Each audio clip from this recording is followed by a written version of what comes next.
not as happy as I was 5 minutes ago, but I would like to propound a little bit today on the fact that I have discovered that my life goes in 12-year cycles. Every 12 years, my life changes completely. I'm about on the cusp of another 12-year change now. I grew up on the south side of Chicago. I was the oldest daughter in a family of 5 children, meaning to say that I was Mother Superior, or the top sergeant. This was a good thing for me, because by the time I was 12 years old, I could take care of an entire household. I knew how to take care of newborn. I knew how to not only cook a meal, but how to budget the food money for the week and go and buy it and work all the little leftovers into other dishes and save the tiny dish of canned peas to stretch out the stew. This I found very useful to me in my later life, insofar as I married very, very early and divorced almost as early, and I had to put these skills to very good use. When I was about 24, I decided that I needed to make a bit more money, and I got quite a bit more aggressive about going back to school. This I did, small child in tow, going to the University of Colorado, getting off work, picking up my child, getting in the little VW Beetle, going to class, putting my child to sleep in the backseat of the car, and then driving up to Boulder where the library was open till 2 in the morning. This went on for a number of years. I finally did complete my degree, and I became a geologist. Yes, I was a geologist. I couldn't have been any happier or more proud. I was working for Mobil at the time, and one of my first assignments was actually to go out on a rig in the Illinois basin. So, here I was in Illinois. I was around Effingham. It was only about an hour and a half from where my parents were living in Champaign, Indiana. So, at the end of my first day on the rig, by myself, as a geologist, I threw the core in the back of the truck, and I took off the hard hat, and I lifted my padded coveralls, because it was April, and it was still like really cold. And I drove to see my mother. Oh God, I was so excited.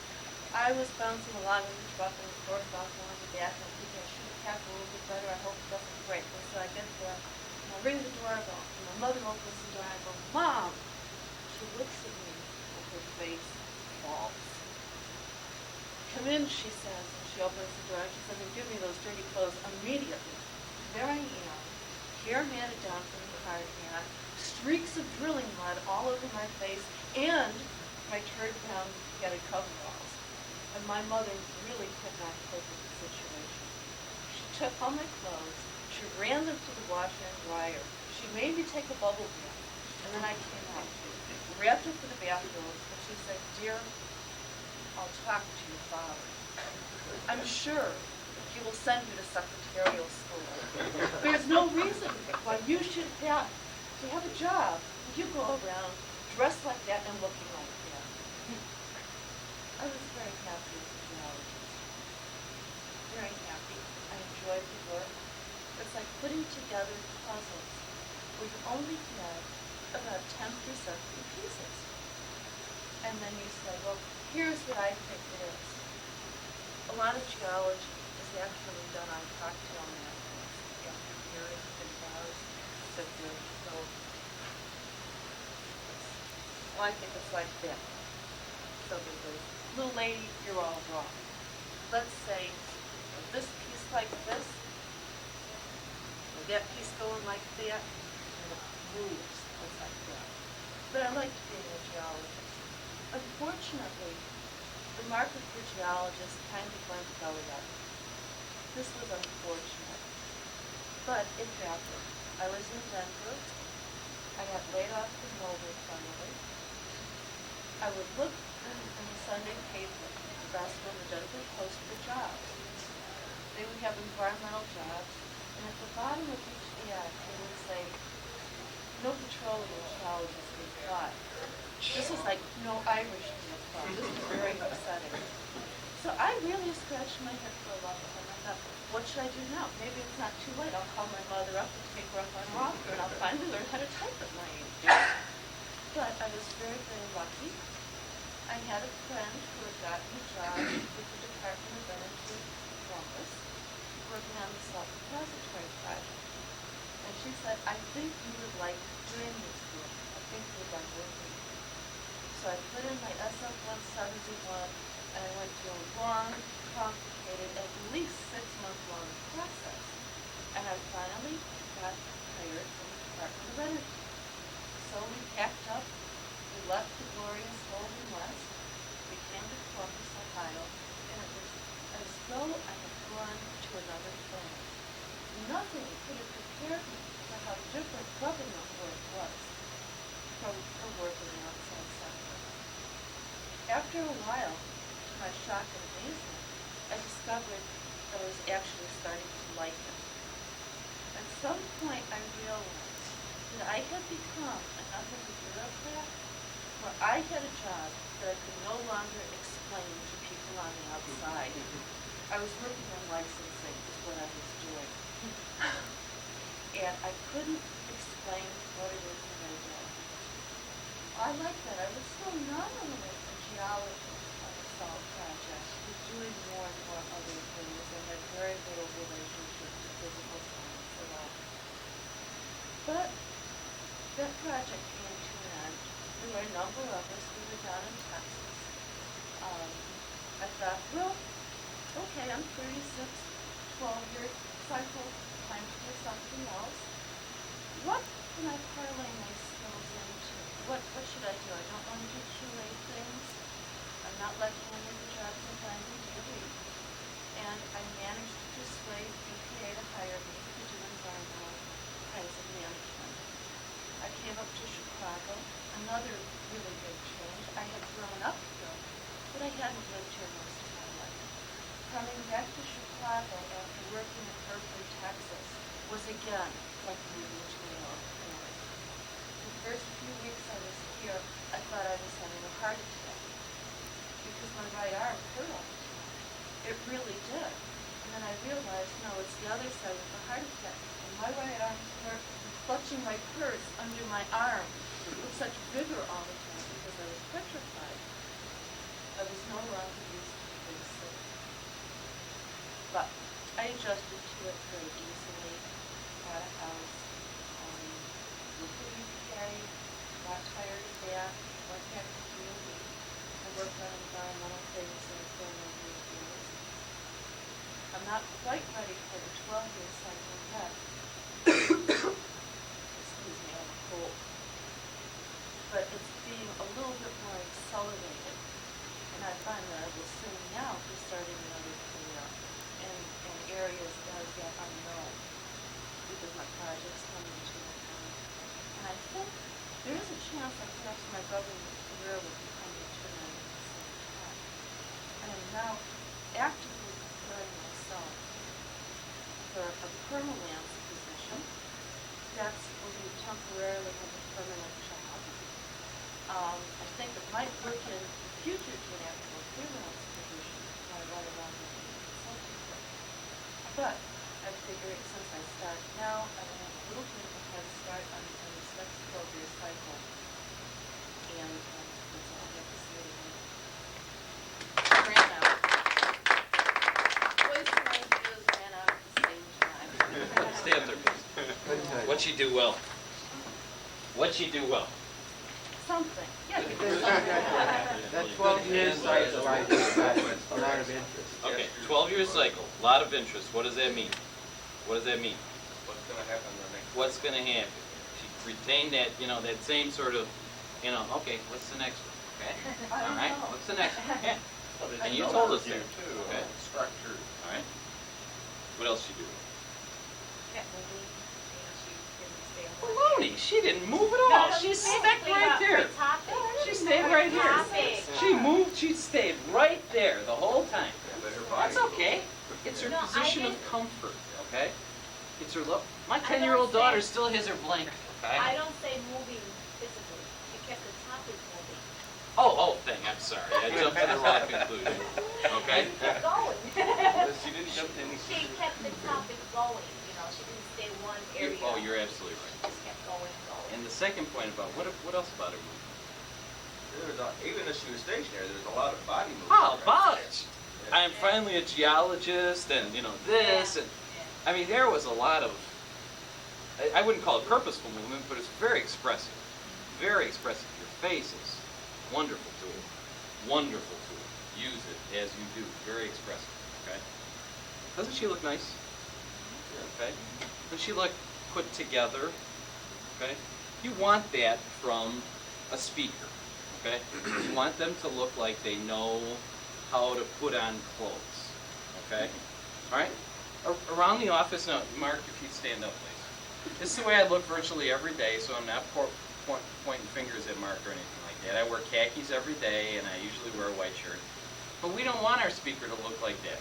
We want him to have a tie on, okay, at the very least. We want him to look a little better than that, okay? I know. No, you don't know what it is. But when I was walking from my car into the office this morning with the laptop, I heard you doing the help button came undone, so I was hoping the whole time I was sitting in the classroom up here thinking, God, I hope it doesn't come right. It's an attention getter. Yeah. Show everybody what I got. Body parts, yeah. You're echoing the teacher, What else did she do? Your I legs. have big muscles in my legs and hands. Yes, she does. I've seen them before. What else did she do well? There you go. Very vivid pictures. Smiled a lot. Say more about that, John. Very vivid pictures. She, as she was going along making points, she would, she enabled us to see what she had, where she was, what she had been doing. You could see her mother's chagrin, couldn't you? You could feel it. I mean, it was like, you could feel where her mother was going. She thought she'd never get remarried. I bet you've told that story a bunch of times, haven't you? A couple times. Yeah, you've told that story a couple of times because you tell it exceedingly well, okay? Some of your other stories, like the EPA stuff, you didn't tell as well. No, because it's boring. You haven't told it. Number one, it's more boring. Number two, you haven't told it as often. Don't try and tell your first, don't try and tell a story the first time when you're speaking. Tell it to your friend. Tell it to your neighbor. Tell it to your kids. And then tell it when you're giving a speech, okay? Because what you do is you cut out the bad parts. You make it a lot more succinct. You were talking about this before, John, and you were kind of wandering a little in your speech, okay? Telling a story a couple of times will make it much more succinct, much more direct, and it'll get the point across much better. It's obvious that you told that story about the dirty clothes and your mother and that look on her face. It was wonderful. What else did you do well? One more. I thought she did a good job of using some impromptu props to Yeah, absolutely. improvise. Very good. Just Very saying, good point. okay, here's something I can. Yeah, absolutely. What can she do to improve? I don't know if it's the wind tunnel here, but I couldn't hear sometimes. She got quieter. It's first part of it is the wind tunnel, okay? I do But you quiet got it. voice. You started off just fine. Didn't she start off just fine? When she got to, I marked this part right here. I think when you got to the EPA section, you were on less prepared ground, less humorous ground, less interesting ground, and your voice, Jay Hunzy used to do this all the time. If he got into like really bad territory where he knew he was going to get in trouble, you couldn't hear a word he said. I was. So how could he get in trouble? For a Yeah, long time. absolutely. So you can I agree. didn't Oh, jiggle you learned change- this from I him. didn't jiggle change in my pocket when I wanted. No, your voice trailed off, and you can't do that. No, Okay. you're absolutely If you right. feel that happening, just go like this. It'll raise your voice, tremendously. It'll grab your audience back, and it sounds to you very weird. To them, it doesn't. Okay. Well, I was actually grasping for something interesting to say. Why? I hadn't gotten that far in thinking ahead. Why? Why? Because I didn't. Well, you think I made this all up while I was up here? Yeah, but you shouldn't admit it. This is a forgiving environment. This is a forgiving environment, okay? And who would have been like really? How many here would have been really angry if she had told the story and then she said, and then I went to EPA, and then I came to DOE. I mean, just like this. And then I came to DOE. Well, give me some kind of thing like this. And then I went to EPA, and then I went to DOE, and frankly, my 12 years is right about there, and, you know, and finish your speech there, okay? None of us would have been angry at you. Your voice wouldn't have dipped. You wouldn't have sort of lost touch for a while. Did you notice your audience? Yeah. What did your audience do? They were looking at the ground. Exactly. Okay? That's a clue. That's a clue. He is. I'm going to ask him to keep that up. When he gets bored, I'm serious. I was doing it too. Okay? I was doing it too. When your audience get bored, they look at their lap. Okay? They look at the floor. They look at the ceiling. They don't look at you.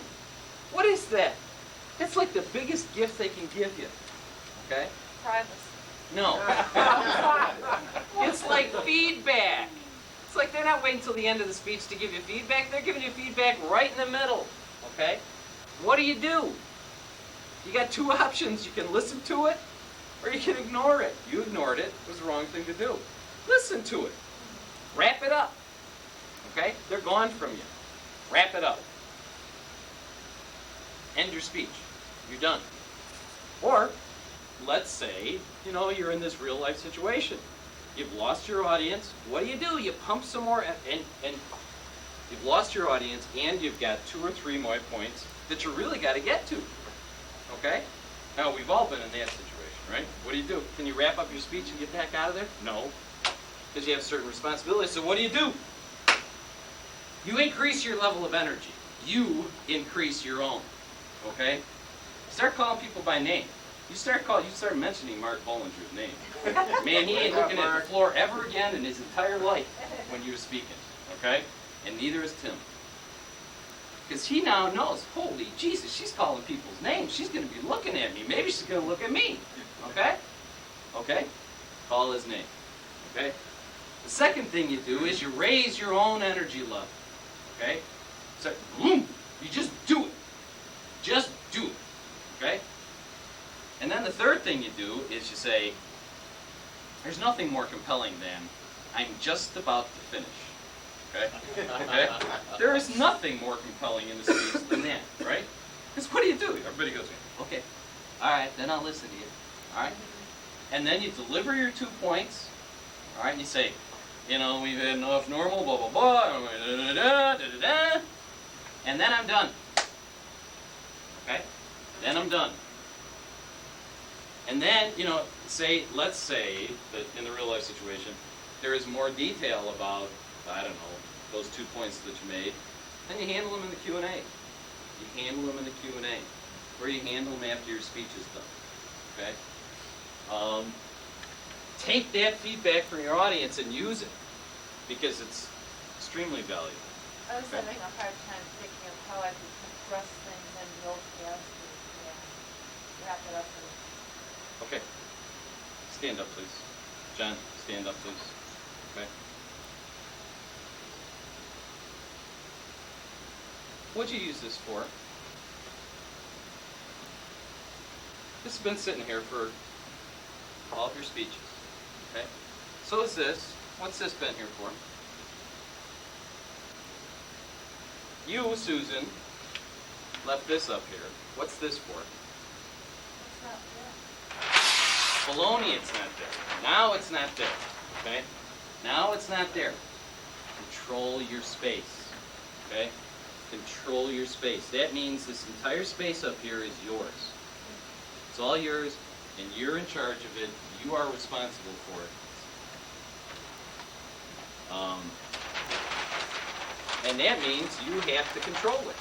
Okay? Get rid of this crap up here that you're not using. Okay? Okay. Who's next? Andre, you've got your name on your video. Good. Yeah, let's take a break. How many minutes, Brian? Seconds. Seconds? I have, how about if we make it 9 minutes? Is that, because there's only one real bathroom. Around Okay. 9, not 9 point something. Around 9, which to me is 25 to 11 feet back. Okay. First Wednesday. Where's yours?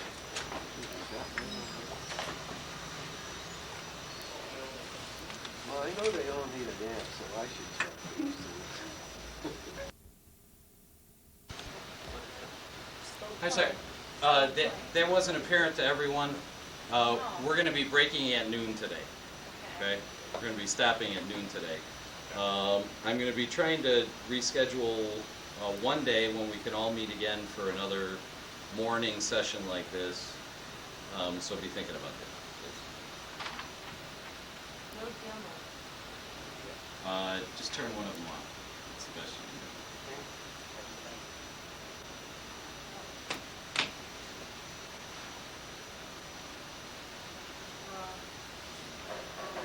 Do you think people are going to fall asleep in 15 minutes?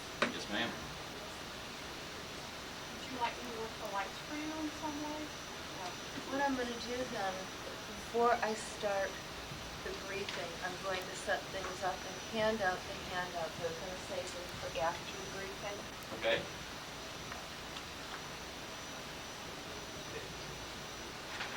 I usually prefer to Same thing as that, but I might be pass it along. Try to give people about 5-10 minutes to flip through handouts before I start talking, or to save them for the end of the talk so people aren't going through and looking at them when I'm up here. But in this case, since we can't actually adjust the lighting very much, they're not going to be able to see with the lights on. So they're going to have to follow along. Right? Get up. Okay. And my audience is going to be just people in Chicago, and I think I will turn on some of these lights. We'll do about the best I'm going to be able to do here. It's readable. Suitable? Yeah. It's my pleasure to introduce Susan Heston. Good morning. It's a pleasure to be here this morning. And today I'm going to talk about a very topical topic, which is survivor training is a key to successful downsizing. How many people in this audience have been a little bit concerned about what might happen in the office in fiscal year '97? I assume, how many people think that they might be out the door? How many people think that even if they are not out the door, they're going to see big changes and they don't know what that's really going to mean? Usually, when people are getting ready for a downsizing, they focus on outplacement services, and that's the real focus. But today, I want to talk about why training for survivors is in order. Here's what I think you get out of survivor training programs. You position your company for enhanced performance, and you also promote the evolution of the new employee-employer contract. And I will talk a little bit more about that later. I'll go very quickly through my topics, what I want to talk about today. I'll let you read that. We have some handouts to follow along.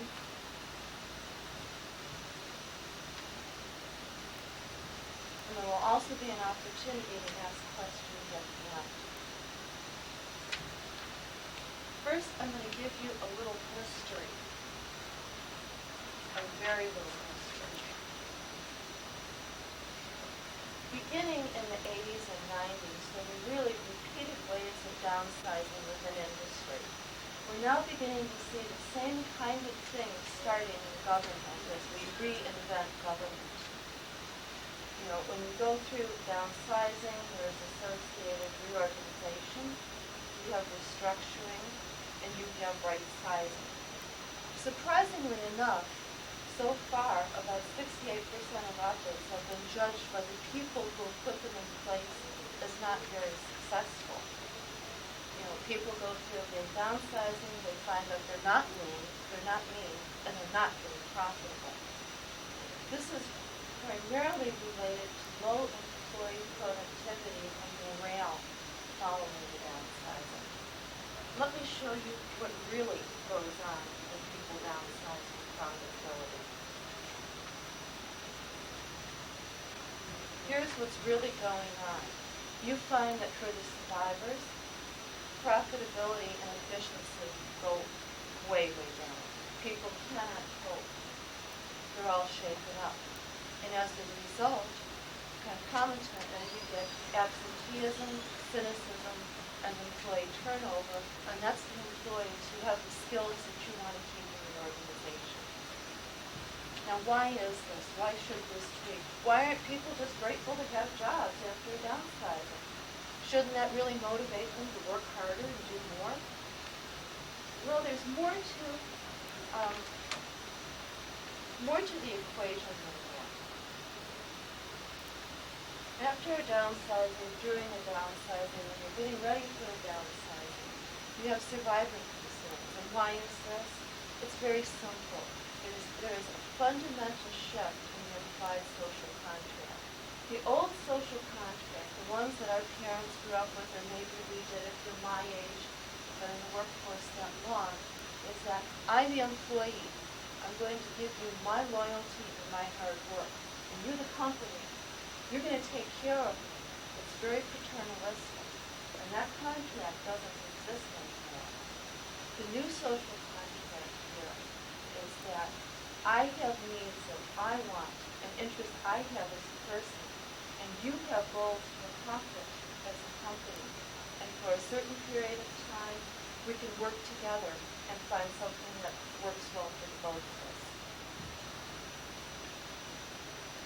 And we're going to talk a little bit more about change. Even when it's very positive, change involves loss.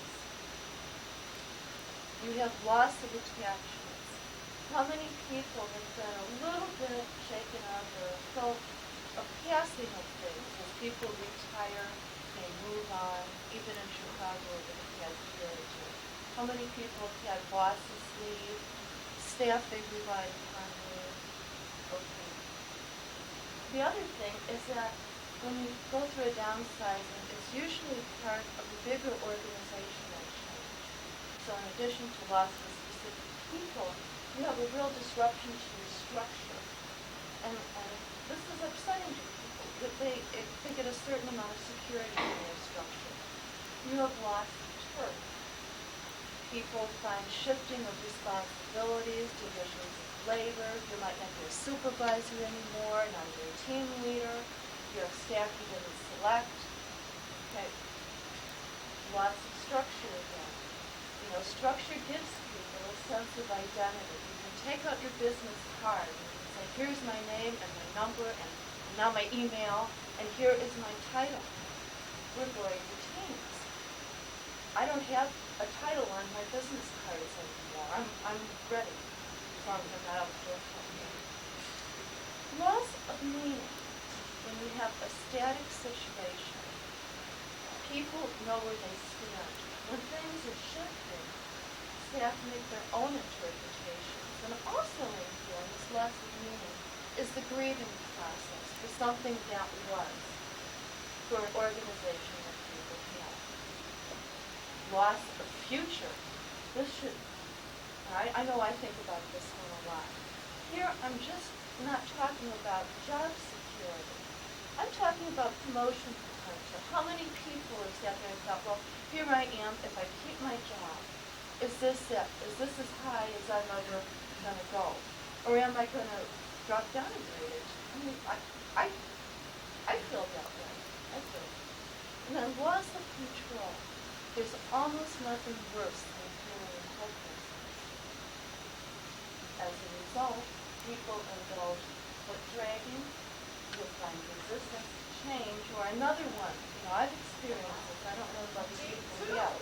Well, things are getting real shaky out there. I'm going to stay in my office, and I'm going to keep my head down and my nose to the grindstone. And I'm not going to look at what's going on in the rest of the organization. I'm just going to do my job. A very narrow focused work. Well, I think that there are things people can do to improve the process a little bit. Put new contracting in place.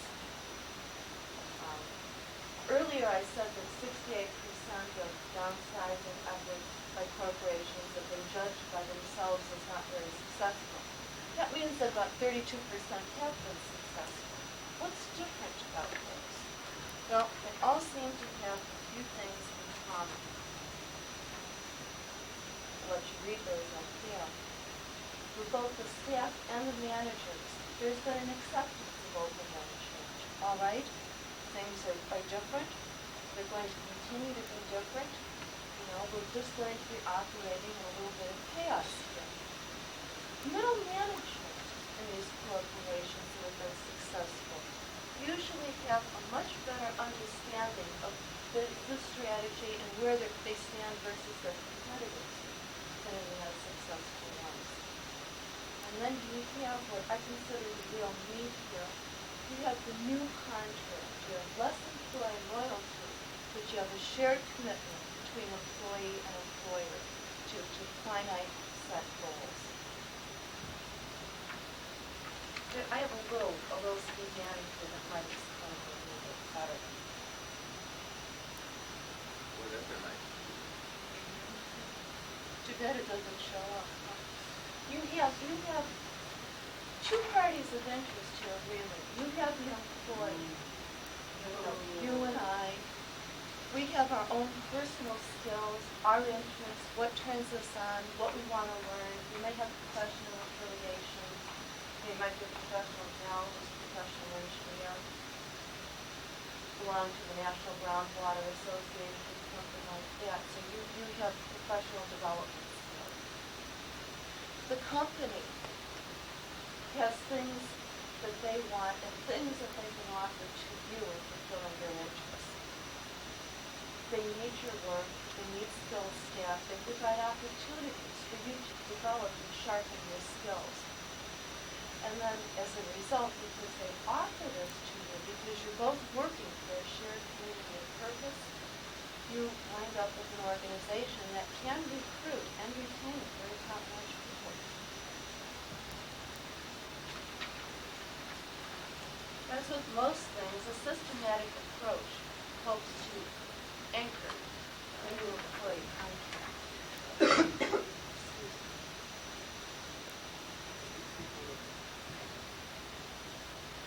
And there are things that can be done by management to build a new community of purpose. You have to clarify and organize around your mission. You have to be able to have a very clear vision of what you're doing. They say that if you cannot communicate your vision to someone in 5 minutes, and then get a response that shows both understanding and interest, you haven't gotten out of this phase yet. You encourage development of staff skills and knowledge. This is really the new employee benefit. It's not job security. Are you somewhere where you can learn what you need to learn and need to know to keep yourself truly employable? That's the job benefit of guidance. Companies can develop flexible approaches to personal needs. We have flex time. We have the flex center, work center downtown for people who live in the city. We have compressed work days. We have special arrangements for child care and in some cases working at home. These kinds of packages are valuable to people as they pursue their interests. You have to let people know what's going on, what's in it for you, where do you stand, regular performance reviews, regular feedback, regular opportunities, and also let people know about opportunities. I'm talking about rotational job assignments, other developmental activities. Don't cross the office much. Can give the person a very great deal. And then establish affordable benefits. And I think that the government's coming well along in that. The first system was the first step, so that you can actually take your retirement and everything else and go back out into industry. But there are also other things, developing general skills. I will try to pick up the pace a little bit. I know everybody's very busy today. One of my big points here, training specifically survival training, helps set the pace for the future here. Here are some of the benefits of training, specifically for survivor training. You address the immediate emotional needs. You communicate. Everybody is getting the same message, and even if you have to say it over and over and over again. Employees are therefore aligned in goals and objectives. You can identify which employee skills are needed and help people find ways to develop them. The end result is that you have enhanced employee skills and enhanced company performance. And I will now wrap it up because I'm very passionate with my recommendations. CH in specific should continue its communication efforts with staff. CH also should consider continuing its survivor training. We started it last fall. We had a little bit of training. People were up at 3A. Everyone thought it was about resume writing, and it wasn't about that at all. Remember, transition and survival programs position the company for enhanced performance and promote the evolution of the new employee. I thank you for your attention. If there are any questions, I'd be happy to Anybody still awake? Very good. What are you saying that for? What? Anybody's still awake. What are you saying that I for? didn't see Mark's eyes once. I stared at him a couple of times. Okay. I figured I lost him. You tried with Mark, Oh. right? Now you tried with Mark, it didn't work. Well, Because he didn't figure to be a survivor. You tried with Mark, it didn't work, that's okay. Never look back at Mark again, okay?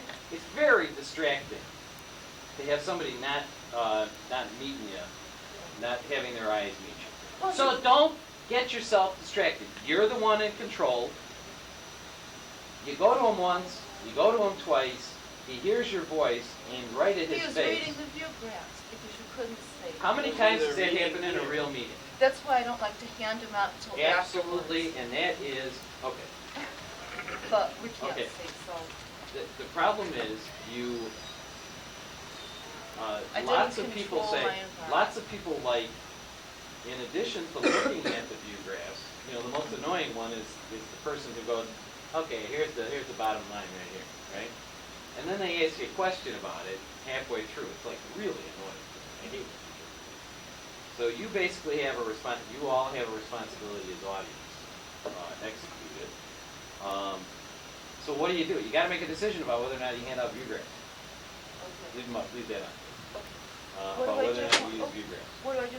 Ordinarily, what I would do if I got here enough in advance to see that I had in fact made this too dark Right. and that I couldn't adjust the light, I'm a Right. big believer in getting there Early. soon enough to know Yep. what you got to work with. Yep. I would pass out the view graphs well in advance, so people didn't have to read them as we went along and they could make the notes on it. Okay. Even if they're reading them, okay. You're okay. What did you do well?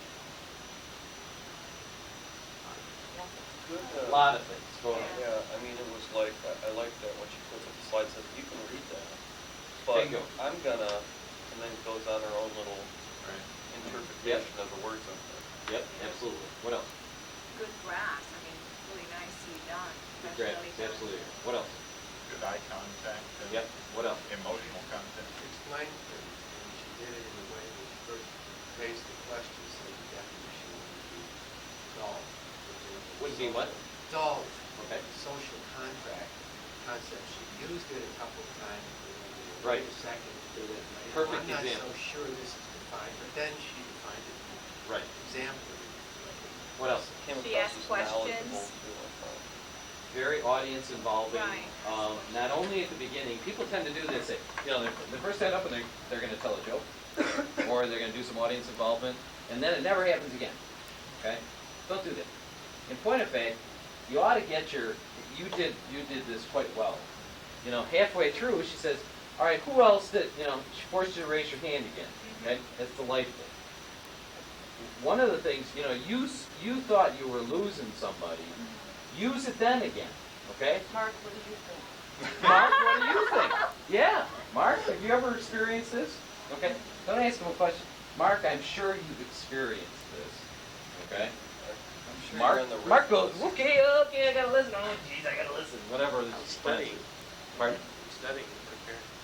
Actually, you probably don't want to punish Mark. If Mark is, Mark's obviously Well, he's not involved. daddy, so that's fine. He's involved with you. He's got his view graphs here. No, I also Some got people. this. Yeah, And that's that's right. nowhere near where she is. I'm looking at all this, and I'm looking at my sheet, and I'm looking at that. and Yeah, I'm I don't think you ought to. I don't think you ought to take that negatively. Okay. You shouldn't perceive that as being If I was looking at non-responsive. this, that would be Exactly. Sorry. Or I'm looking at the book over here. Now I'm sort of allowed, I guess, but that is distracting. I hope you'll allow me at least. Well, you're sitting over there, so you weren't Right. officially the Okay. audience. My point is this, okay? If you're getting distracted by him and what he's doing, don't look at him. Okay. Maintain eye contact with him and with him and with her and with him, okay? Don't look back at him, because that is distracting. He's not doing anything wrong. He didn't bother me that much. Okay. Ben looked scared. Okay, what else did you do well? And she connected with the audience with Yep. her Yep. Like the business card style, thing. The business card thing, very specific personal example of what she was doing. What else? And this thing which gets me, Yeah. She's got very expressive hands. She does ballet. Okay. Everyone fell asleep, I was into the splits of. All right, that's sort of a lot of style stuff. I thought there was just the right amount of background. Okay, now I'm going to give you background, 68%, boom, boom, boom. Now I'm done with background. Here, now I'm going to jump in. Okay. What else did you do well? I liked the idea of introducing the concept of survivors right up front. Yep. Okay. To me, that was a big component of the point of view. Here's a survivor. Here's some of the things that goes into making survivors out of the workforce you're left with. Okay. Let me point something out. You'll hear more about this in the. Okay. Studies have been done. Lots and lots of studies have been done about the readability of type. Okay. Y'all know we've got all these kinds of type things that are going on here, right? And basically, that you have done the perfect thing. Okay. And that is, first of all, you've got the outline here, and the sort of this is the topic I'm talking about. Okay, that's the language. She's using this whole format that you see here. Okay, it's called a template in PowerPoint, right? Very short things. It's okay to have in all capitals. Okay, very short things, no more than 3 words. And they should be shorter words than recommendations. Longer things should be in uppercase and lowercase, not all capitals.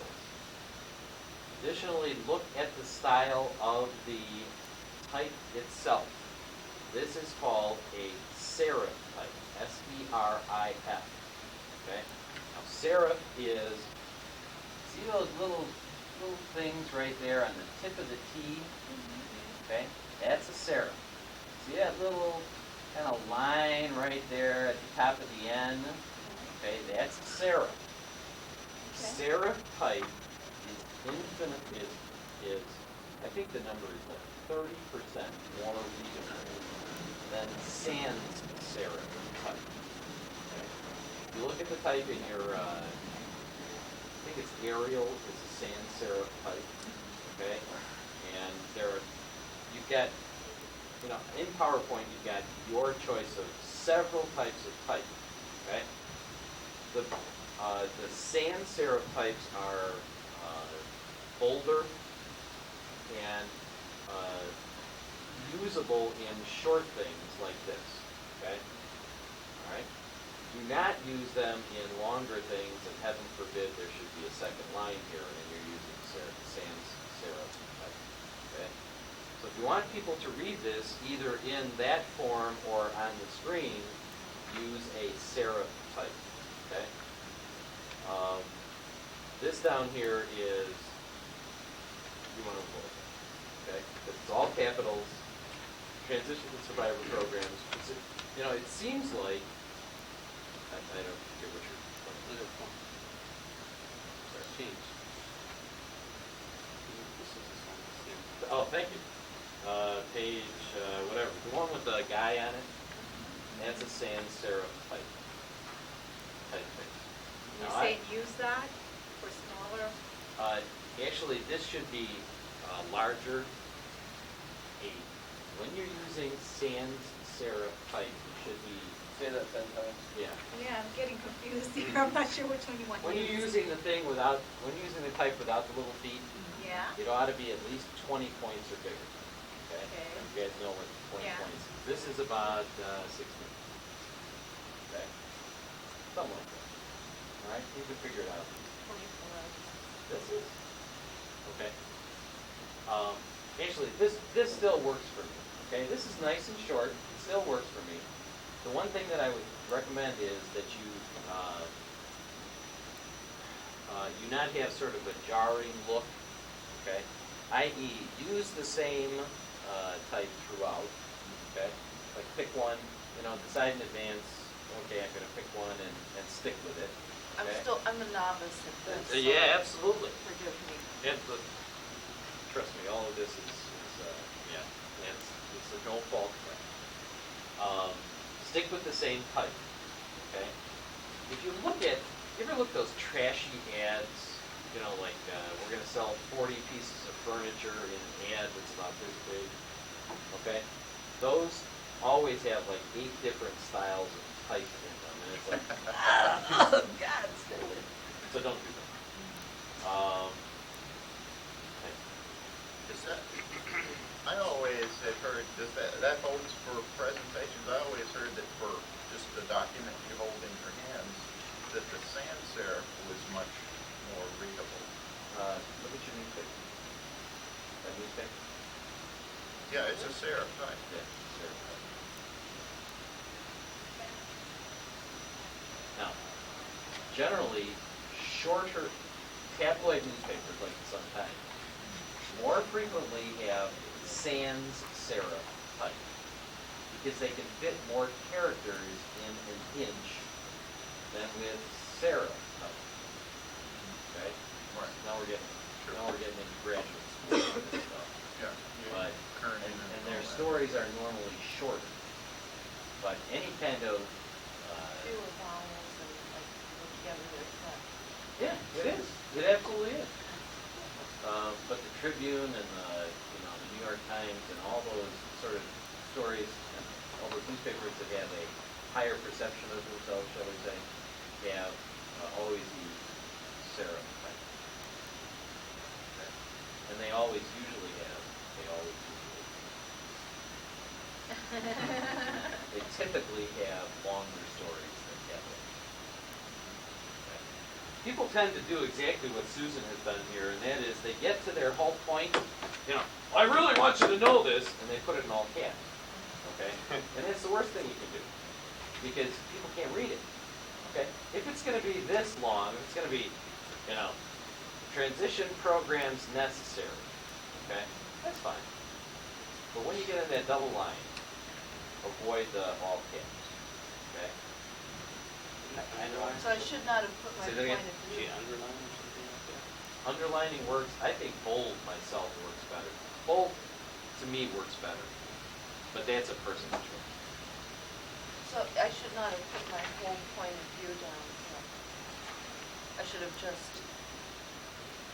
I'd go back, I'd just make another view graph of it, have another one stack up there, and then Or should slap go that back one to back that up first there. one. I'd rather have 2 screens and have the point of view show during the whole time the presentation's me. on. But we don't have that option here. Works Susan, for I me. think you could have maybe gone back to because you stated it in the beginning too. Yeah. Bring it back out and say, again, repeat. Now, It's the same thing there. Again, another tip, make 2 copies of that. If you're going to do that, if you're going to do, if you're going to use it I at the can't end, shuffle.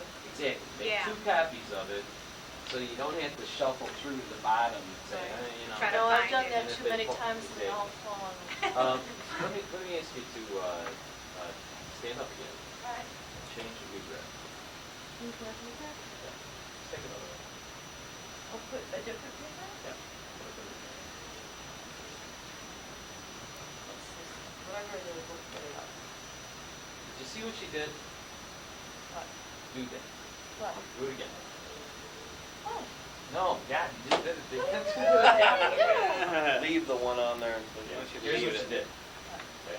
Here's what you did throughout your presentation and when you did it the first time. Okay. Something like that. Okay. You don't have that glaring white screen thing going on. Okay. It's just a nice. Okay. It's a nice. I didn't do that? You No, did. you did You did that. do that. You Oh, did that okay. well. You did that very well. Yeah. Until he wanted you to do it, and then you Yeah, didn't do it, right? So I jarred you. I'm sorry. It's too many years of watching slideshows where you suddenly come to the end of the tray and everybody, oh. Yeah, exactly. Turn to page 141, and I'll make you. Here it is.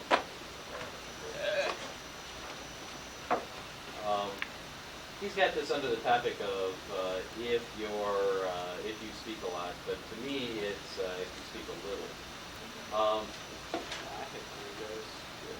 Yeah. This is my glass of water. Is there water in there? No, there's Okay. Coke in there. There's because I Coke don't in have a there, glass and of that water. is without a doubt the worst thing you can do to yourself. Okay?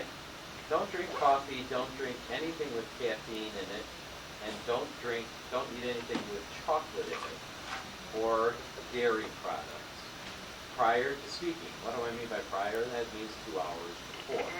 What does that do? It constricts your vocal cords. It sends your voice one or more octaves higher, and it also contributes to cotton mouth, which I get quite often. Okay, so avoid those things. All right. What's cotton mouth? Cotton Dry. mouth is you get this dry, yeah. And you start losing your voice about half Coffee an does that? hour. Brian? Caffeine. Caffeine does that? I never heard octave. If I hadn't In had no time. caffeine 2 hours before this thing, I Yeah. would have been awake. Yeah, Tell you that's that. what it does to Or me. more, you're gonna go from a bass to a soprano. Yes. Yeah. Coffee does what? Coffee constricts your vocal cords. Okay, I had 14 ounces this morning, and I can feel it right now. I can also feel a certain congealing going on in my mouth. I And need coffee coffee to contributes give to a it. presentation. Get Water Joe. Oh, yeah. Okay, it's got the same properties except it's water with caffeine in it. Yes, if you need caffeine, okay. There was a guy who. It's on the web. It's called Water Joe. You can get it in every 7-Eleven in the world. Okay, it's water with At least caffeine in in it. Illinois. So Yeah. it's not the caffeine that does it, it's the coffee. No, but it is the caffeine that does it. But if you need the caffeine, get the caffeine. Just do it in a form that will be less problematic. Coffee is a problem. For me, I don't have a very strong voice and it tends to give out anyway. I like those little, like tiny clip-on mics. I'm not Oh, gonna walk yeah, around absolutely. with one. But for me, if I have a large room with people, I'm not gonna hit the people in the back if I don't have some assistance. I used to work with this guy at Standard Oil, and he was, without a doubt, the best speaker I ever saw. He would write down 4 words. You know, like right before as he was being introduced, he'd be writing down like 4 words. And he talked for 20 minutes. He was the most lilting southern voice you ever saw. He would entertain and inform the audience all at the same time. And, I sort of admired him from, we kind of worked together. And he said, we were both giving speeches at this thing. And it's like an hour before he says, here, take this. What is it? This is Valium. He's on Valium. Every time he gave a speech, he was on Valium. That's exactly right. He spoke a lot, like 100 times a year he spoke. big part of the He job. went to the Ford Clinic. Right, I mean, it's addicted too. I don't think he was addicted. He didn't take very much, and I am not recommending. You're just begging Okay. for I am not- Brian. Yeah, I'm not recommending that. You're gonna end up with. Oh my God, was that on tape too? Jesus Christ!